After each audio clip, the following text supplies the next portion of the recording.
ថ្ងៃកាលមួយឆ្នាំមុនយើងផ្ដាំស្នេហាជាមួយគ្នាតែថ្ងៃនេះនៅក្នុងឆ្នាំនេះគ្រប់យ៉ាងបានឡើងប្តងទៅហើយទឹកភ្នែកពោគ្មានអ្នកជួន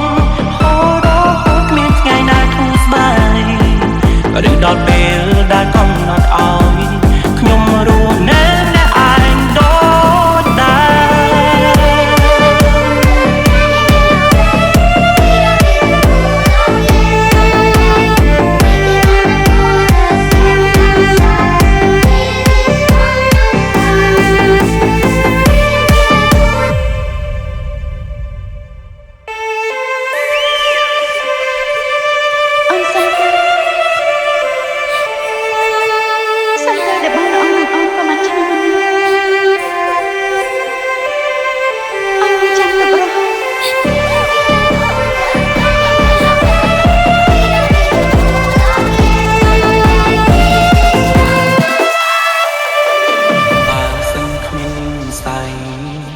តើហេតុអ្វីបងបានស្គាល់អូន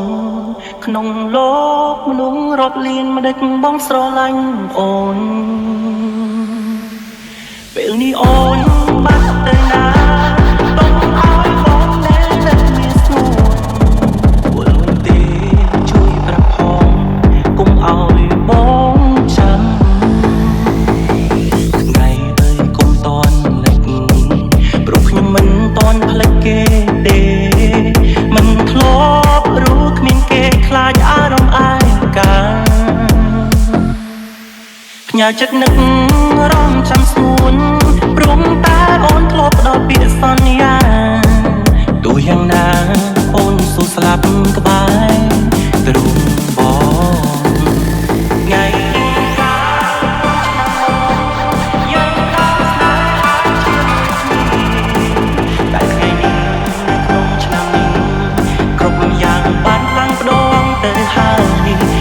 ភ្នែកពោ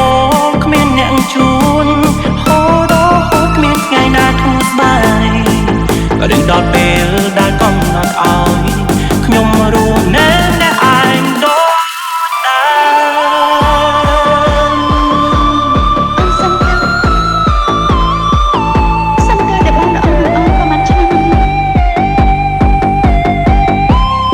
អូនចាំទៅរហូត